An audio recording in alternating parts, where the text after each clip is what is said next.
Si je pose la question de savoir ce que c'est que le syndrome du cœur brisé, certainement vous allez me dire que c'est ce que les femmes infligent souvent aux hommes. Voilà, donc c'est cette déception amoureuse qui fait qu'on est en dépression pour avoir été lâché par sa dulcinée. Oui, ça c'est le syndrome du cœur brisé masculin, parce qu'en général c'est les femmes qui causent du tort aux hommes. J'en sais quelque chose, n'est-ce pas? Mais il y a un autre syndrome du cœur brisé qui, lui, il est médical. Il est morphologique, il est structurel. Ce syndrome du cœur brisé peut être défini comme une secousse du cœur, un orage qui s'abat sur le cœur et rend le cœur dysfonctionnant.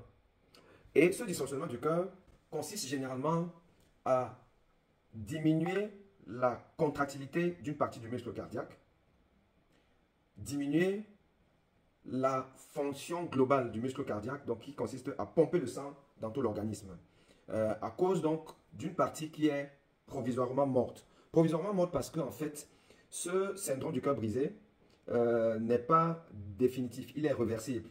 On a une hypokinésie ou une akinésie d'une partie du muscle cardiaque, mais qui n'est pas due en fait à un infarctus du myocarde, qui n'est pas due à la cessation d'apport du sang dans une partie du muscle cardiaque à cause d'une artère qui est bouchée.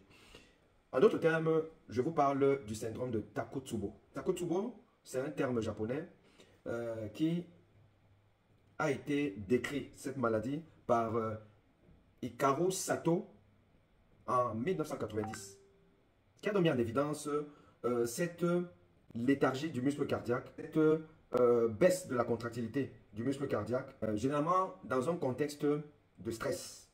Donc c'est aussi une maladie du stress.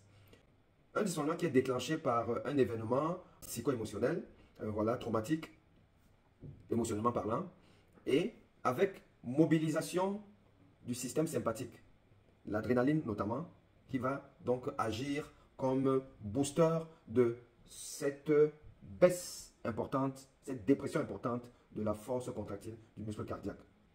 Et on va observer au niveau des examens biologiques, par exemple, une augmentation des enzymes cardiaques.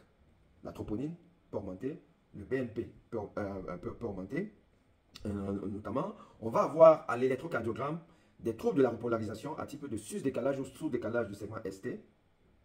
À l'échographie cardiaque, on aura une hypo- ou akinésie de certaines parois, notamment c'est la pointe qui est souvent atteinte, on va parler du Takotsubo apical, mais ça peut aussi être la paroi latérale ou la paroi septale.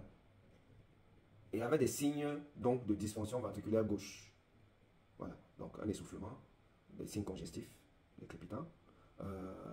Il peut avoir des douleurs thoraciques. Mais ce phénomène est réversible. On va aller faire une coronarographie, parce qu'en général, sur ces patients, on fait une coronarographie. Et la coronarographie peut ne pas montrer des lésions coronaires. C'est que les artères coronaires sont saines. Et quand les artères coronaires sont saines et qu'on a donc une réversibilité de ces anomalies morphologiques, quelques jours ou quelques semaines plus tard, on pose le diagnostic de Takotsubo. Mais, selon les dernières recommandations, on peut même avoir des lésions coronaires.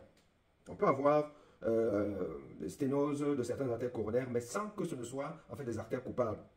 Donc, le fait de découvrir des anomalies au niveau des artères coronaires n'exclut pas le syndrome du cœur brisé, c'est que du Takotsubo. Voilà. La réversibilité de ces anomalies, surtout au niveau du cœur, parce que s'il y a une akinésie et que cette akinésie est due en fait à un infarctus, ben, le muscle va rester akinétique indéfiniment. Alors que si cette akinésie est réversible, alors que vous avez quand même des lésions assez importantes au niveau du muscle cardiaque, enfin au niveau des artères coronaires, mais avec une akinésie qui s'est complètement normalisée, on n'est pas dans le scénario de la maladie coronaire, mais plutôt dans un phénomène dont la physiopathologie est mal connue, jusqu'à aujourd'hui il faut le dire, il y a beaucoup de supputations. Mais on sait aussi que le patrimoine hormonal féminin joue un rôle important dans ça, d'autant plus qu'en fait la prévalence la plus importante se trouve chez la femme. Les femmes sont plus exposées donc, à ce cœur brisé physiologique qu'on appelle le syndrome de Takotsubo.